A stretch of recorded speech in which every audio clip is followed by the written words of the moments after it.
Hi, guys, and welcome to the podcast. You know me, I'm the clinical lead at Redicare. Andy is my name. So I wanted to give you kind of practical insights in this podcast more than talking about all the sciencey type stuff. I'm going to delve into why I personally follow a low carb diet, just to pad it out, but also just to kind of re-inspire or reignite any passion you guys have for low carb. Okay, and then I'm going to look at my favorite 5 or 6 recipes that we would eat pretty regularly.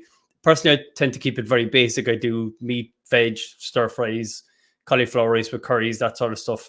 I don't do a whole lot of recipes, ones that are complicated, but I will just go through what I personally eat. And I'm going to bring together a resource pack of 10 recipes that I personally eat or we eat as a family. And if anyone wants it, please just send me an email and I will get to you, or even just put a comment with your email in it into the comment section and I will send the recipes to you. Okay, let's begin with this. So this is the reason why I choose to eat low carb. I'm a health science researcher, so I kind of obsessively research this stuff for the last while. And it blows my mind how you can prevent a number of potentially prevent, at least mechanistically, Alzheimer's, most of the hormone positive cancers, certainly diabetes, certainly obesity, certainly blood pressure by following a low carb diet.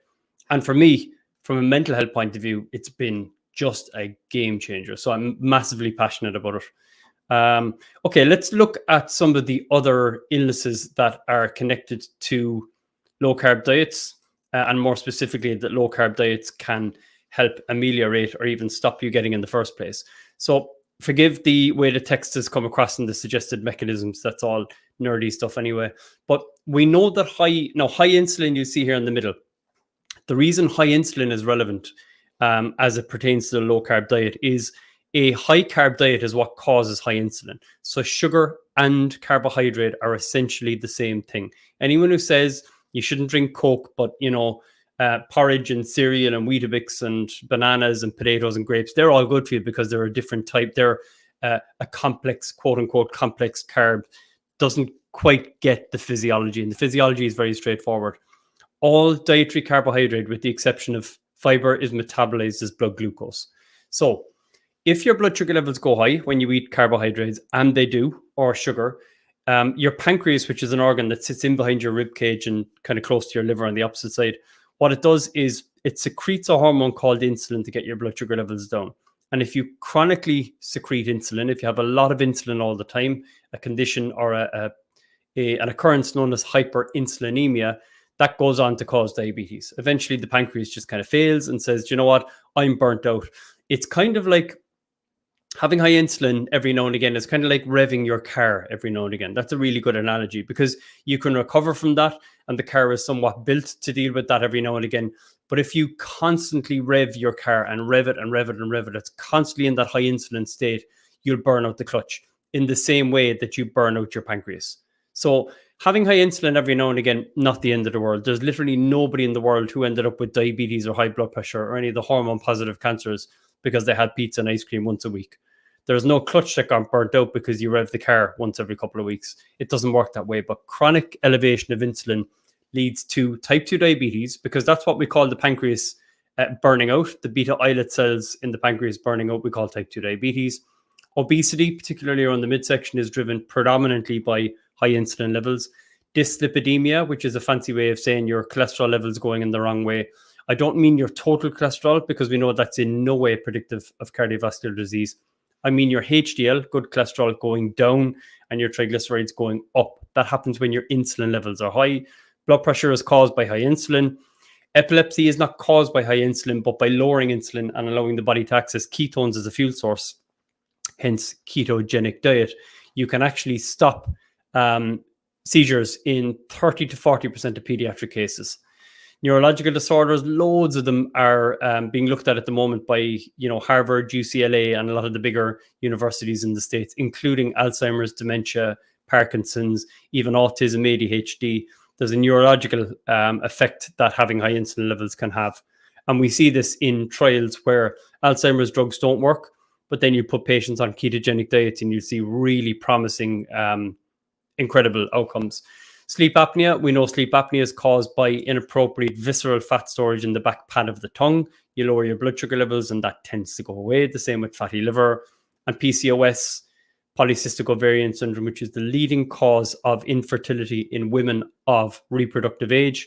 About 1 in 3, they reckon now, have difficulty conceiving in their late 20s, which is incredible. And predominantly down to high insulin levels as well, to the diet that we follow. And then cancer.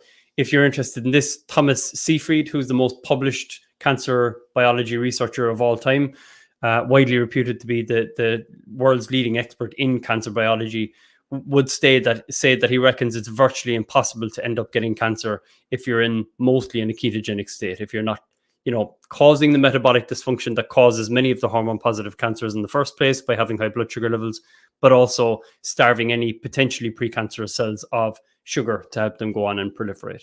And that was seen way back in the 30s. A doctor known as Dr. Otto Warburg, if you look up the Warburg effect, Warberg, he won the Nobel Prize for showing that cancer finds it almost impossible to proliferate in a low sugar environment.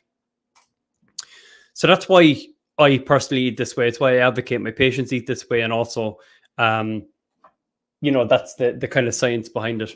These are foods which, to my mind, have little or no nutritive value. I'm not saying I never eat them. I tend to avoid them most of the time. But certainly breads, rice, pasta, deep fried foods, breakfast cereals, cakes and pastries, processed foods, fizzy drinks, whether they're, sugar-free and have that awful aspartame stuff in them or aspartame, or they're full sugar, they have no nutritive value and can be extremely deleterious and harmful for you. And then alcohol. And personally, I do drink. I'm not saying I don't. I'm just saying that alcohol is just unbelievably bad for you. And it drives me mad, actually, when you hear this nonsense about, a glass of wine is good for your heart. That is straight up rubbish based on epidemiological research, where you look at people who are healthy and you go, well, there's an association actually between having a glass of wine and having better heart health. There's not. It's just an association. So when people say, in the blue zones, they have a glass of wine and they're all really healthy, that's because their overall lifestyle is extremely healthy. And you're making an association between two things. If you want to do a deep dive on alcohol, if you're interested in this sort of stuff, look up Andrew Huberman, Huberman. He's a brilliant researcher, but he's also really technical. But he kind of breaks it down. He goes into the science and then he breaks it down. But his podcast on alcohol is just, basically alcohol is a known neurotoxin. It's a hepatotoxin, meaning that it badly damages the liver, and we know that. Causes weight gain, really bad for your mental health.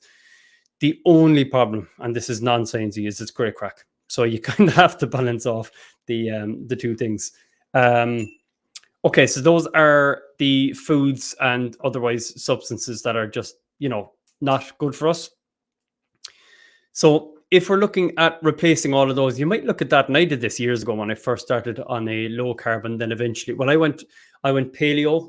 I followed a guy called Mark Sisson about 10 years ago, who was an advocate of I can't remember what he called it. It was something that sounded like the blueprint, primal blueprint. That's what it was, his diet, which was brilliant. It did include sweet potatoes and things like that, but it was, I just saw such a transformation in my energy levels, my appetite, body composition, body fat, ability to, not go for sweet stuff, your appetite changing, really transformed me. And then I went from that to kind of paleo, that to low carb, that to ketogenic, eventually all the way to kind of carnivore and eating one meal a day.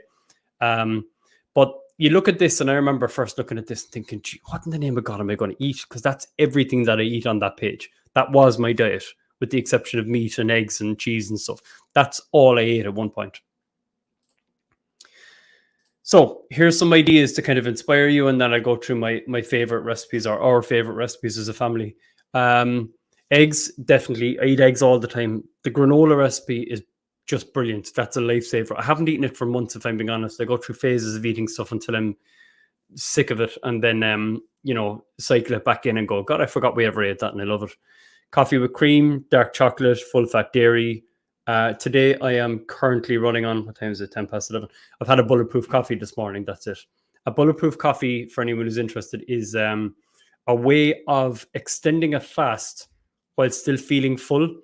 And when I say a fast, it's technically not a fast, but I'm not spiking my blood sugar or insulin levels at all. So what you do for a bulletproof coffee is You get a strong Americano. Like I tend to put, a couple of, just use instant coffee, put a couple of teaspoons of coffee powder in. And then once the coffee is made, I chuck a tablespoon of coconut oil and about a teaspoon of butter into a blender, chuck the coffee in on top of it and blend it. And it sounds revolting, but it's not oily and bubbly and horrible. It actually tastes kind of like a rich cappuccino or something like that without the sweetness. But it doesn't, it's not like oily and disgusting or anything like that. It blends together quite nicely. And that'll keep me full pretty handily till about 2 or 3 o'clock. Salads are another thing we have a fair bit of. I don't, but my family does. I don't eat vegetables. I don't really eat fruit either. I eat mostly kind of meat-based stuff. But loaded salads. So like, chicken, bacon, avocado salad is quite nice. Meat and vegetables, we tend to keep it really straightforward here for both my kids, my wife, myself. We all have, for dinner, we'll often have meat and vegetables. So we might throw in a couple of steaks. It might be chicken. It might be something else. And we'll either have a stir fry, so have it with some sort of a sauce that's not very high in sugar, or we'll just have veg with it. Broadly speaking, low carb veg. We don't eat potatoes and sweet potatoes. Creamy soups are handy. You can get lazy and just have them out of a packet once they're not too bad. The likes of Cully and Sully or those less processed ones are not bad, but you want to go for the lower sugar ones. So not tomato, not, I think minestrone is high as well, and not kind of sweet potato-y, carrot-y type soups, but creamy soup. So like cream of mushroom or some sort of a cheese-based soup, they're all great. And then we would do a lot of lettuce-wrapped tacos or burgers. So the latest thing now, being lazy, has been getting low-carb wraps, which I'm not a mad fan of because they're just, they taste like cardboard or something. But we do get like sweet potato wraps, which I think are about 12 to 15 grams of carbs compared to, we get those in Super Value compared to the other ones, which are like 30 or 40. And yes, that's a carbohydrate-based food, but if it's the only part of carbs, the only food that has a lot of carbs in it during the day that I'm having, I tend not to be too concerned about it, just kind of let it slip a little bit. Carmel, can I watch the video later as I have to go to a meeting? Yeah, of course you can, Carmel. Yep, you can. So if you click on the same link that you clicked to watch this, it'll just play back the replay because it's also streaming live to YouTube. So you can, of course. Okay, dinner ideas. So again, meat or veg. We'd have a fair bit of curries. So I'd have a curry. Sometimes I get one from the local Indian. I'll just get like a, I don't know, tikka or balti or something kind of spicy.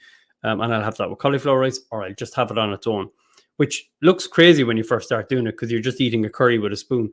But I don't miss rice, to be honest with you, and I know how harmful it can be.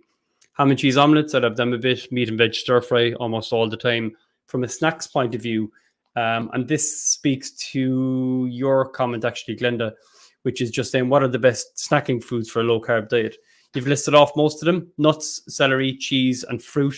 And with the fruits on a low-carb diet, I would stick to the berry category, so strawberries, raspberries, and blackberries to a much lesser degree. So there's triple as much sugar in the form of fructose in blueberries as there are in strawberries, blackberries, and raspberries. So personally, I would go for strawberries with cream, or strawberries or raspberries with Greek yogurt and just a little bit of, I'd have like crushed nuts and a little drizzle of honey or something like that. That would be good. And I agree with you. I don't have time for homemade cookies and stuff like that. I mean, I could make time for it, but I just don't, to be honest with you. I'm not driven enough to go making that stuff up at the weekends. And I don't enjoy it enough to go and make it. So I just go for the kind of more natural stuff. And you're better off, Glenda, because when you're making those cookies, you have to put in artificial sweeteners. You have to use almond flour. I'm personally not a fan of artificial sweeteners because it's funny. People will say to me all the time, oh, there's this sweetener out, stevia, and it's amazing because it's natural and it doesn't spike your blood sugar levels. And lo and behold, every time there'll be a report that comes out a few months later or a study saying, actually, stevia is an endocrine disruptor and it's really bad for XYZ. Erythritol may increase your risk of heart disease. There's always going to be a side effect of something that tastes sweet. And a lot of sweeteners that have no sugar in them still spike your insulin, especially in people who are very sensitive. So if you put on weight easily, what a lot of my diabetic patients have pointed out to me is they have the stevia, they have the erythritol, and their blood sugar levels spike almost as high as if they had normal sugar. And that's an anticipatory mechanism, bit sciencey, but it's interesting, known as the cephalic phase insulin response, which is basically like Even though the thing is not happening, your body is preempting it happening. So it spikes your insulin as an anticipatory response to sugar coming in because of the taste of something sweet from your taste buds. And you might say, well, how can you have a visceral physiological response to something that's not happening? And to that, I would say, watch a horror movie and check your heart rate. So you absolutely can. And the body is just insanely clever, and it will start saying, I think there's a fair bit of sugar coming in here. Let's start secreting insulin. So I'm just not a fan of sweeteners as a general rule. So they're your kind of snack ideas. I'm trying to think, what else do we snack on usually? What did I have today? No, I had coffee today. Dark chocolate, nuts, berries and cream, cheese. You can have those crisps. They're, what do they call them in the UK? Pork scratchings, they call them. You can get them in like Super Value. I know they do a, God, I'm trying to think. I think it's the Skibbereen or West Cork Food Company or something. They're not for everyone, but I like those. I personally don't go for the salt and vinegar flavor because they're actually quite high in sugar. There's about 3 spoons of sugar in a bag. So I would go for those. They're quite good. They have what's the flavor? I think it's like a bacon flavor one or something. They're quite nice. Margaret, is flaxseed okay? Yeah, 100%. Yeah, flaxseed is great. It's one of the few oils and seeds that are quite good. So flaxseed is great. And Margaret, if you can find, there's a bread recipe out there somewhere that has flax seeds and linseed in it, and it's so good. It's like one of the few ones. We're actually working on it at the moment to put a recipe pack together with that particular bread recipe in it, because I know there was a company called Caveman Grub. They're gone now. There were 2 guys in Galway. They were bought by an American group and made a ton of money. But they used to have a bread mix that they would send out, and it was so nice. It was very similar to, it was very low carb, but it was very similar to McCambridge bread. It was so good. But that recipe is out there somewhere. We're trying to track it down again. But yes, flaxseed is fine. This is a lot of my diet. So I followed something known as a carnivore diet for a long time, just to kind of offset some autoimmune conditions that run in my family, like psoriasis, joint pain, anxiety, that sort of stuff. That's all related to gut permeability. These are by far the most nutrient-dense foods. Red meat, I cook it in tallow, personally. Eggs, liver, sardines. I'm not mad about liver, but I'll have it a couple of times a week. Okay, we'll skip past this for a second because I just want to go to a simple way to build the kind of perfect diet, a really good diet from a body composition point of view, mental health, preventing lots of chronic diseases. Just move away from the kind of processed food, but it's such an easy way of structuring your meals together. Meat, eggs, added fats, and low sugar fruits and vegetables. Okay, I'm going to address this question because it's something that I'm really interested in, Claire. Love cheese, but avoid it as my cholesterol levels are dangerously high. Okay, so first of all, I would say to that, what do you mean by dangerously high? Because the old school way of looking at cholesterol was, if your total cholesterol is over 5, that's a bad thing. And now we know there is what we call an anti-correlation between high total cholesterol and heart disease, meaning that not only was the idea that a total cholesterol of over 5 incorrect and misguided, and that's what most doctors will tell you now, but it may be advantageous to having higher cholesterol levels. So personally, whenever my cholesterol goes to 6 or 6.5, I couldn't care less. If it goes to 8 or 9, I couldn't care less. Once my HDL level, my good cholesterol is over 1.3 and my triglycerides are below 2, I'm golden. I'm happy. The second thing is that cheese will not give you high cholesterol. So the idea that your dietary intake of cholesterol would somehow adversely affect your blood serum cholesterol levels is nonsense. So we won an international award, Claire, back in 2021, International Scholar Award, so global award from the American Heart Association, for showing that when you give patients with cholesterol issues, so if they have, say, for example, they are concerned about their cholesterol being 7, 8, or 9 or whatever, if you give them cheese, eggs, cream, butter, not only does it not deleterious for their cholesterol levels, it actually improves them. If you want to get your cholesterol levels under control, go low carb, high fat. It sounds totally counterintuitive. I get it. This is coming from someone who'll often eat 6 or 7 eggs in a day, and the doctor cannot understand why my cholesterol level is excellent. I eat saturated fat, cholesterol, as much as I can all the time without putting any limits on it, and it doesn't affect your cholesterol levels. And by the way, this is not a notion that I have. The USDA guidelines around cholesterol, who used to say limit your cholesterol intakes to 300 milligrams a day, which is about 2 eggs, changed in 2018. so 4 or 5 years ago, 5 years ago, to say, actually, we've removed that. We've removed it altogether. Okay. There's a bit of context there. It's 7.09. So what 7.09 means, Claire, is absolutely nothing in the broad context of cardiovascular risk. Now, if within that 7.09, you had a HDL number that was really low, so say your good cholesterol was down at, I don't know, 0.8, 0.9, and your triglycerides were through the roof, I'd be concerned about that. But in order to make any sort of a call on whether or not you even need to do any work on your cholesterol, you'd need to know your HDL and your triglyceride numbers.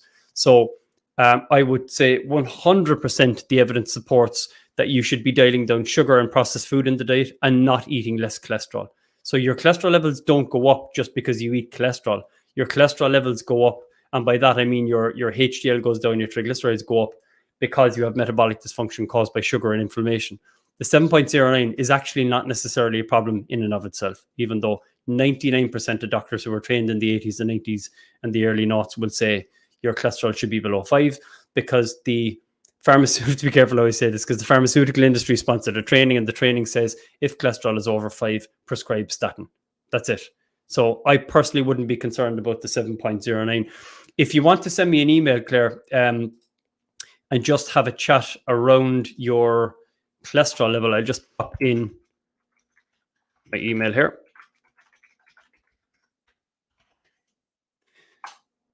That's my email in the chat. What comes up under Andy and Redicare. So it's andrew.shepherd@controldtx.com. So if you want to have a chat around your cholesterol levels, it could really put you at ease, actually. And I can tell you how to optimize your cholesterol level, not to get the 7 down, because you don't necessarily want to, but just to play around with the HDL and the triglyceride levels. Okay, so we talked about recipes. These are my favorite recipes, and I can send these on to you guys as well as other recipes. Just let me know. Either pop your email into the chat here or send me an email to, that's probably the easier way, to the email that I have there. Just copy and paste that. This is a granola recipe, which I found really handy when I was craving cereals at the start. It's expensive to make. That's the only thing I'll say, because getting all different types of nuts is not that cheap. But unfortunately, with processed food, it's cheap, but you save now and you pay later in terms of medical bills, operations, etc., and with your health. So that's the granola recipe. We would have eaten a fair bit. This is easily my favorite low carb recipe. It's unreal. It's so nice. So this is the creamy chicken and cauliflower bake. If you haven't had this, try it. It's one of those weird ones that I'll have it and I'll intentionally make like 2 trays of it because it is way nicer the second day. I don't know if you know what I'm talking about there, but some recipes, when you reheat them the next day, they're just so much nicer. And it's the same with this one. We eat it at the time and we're like, God, that's unreal.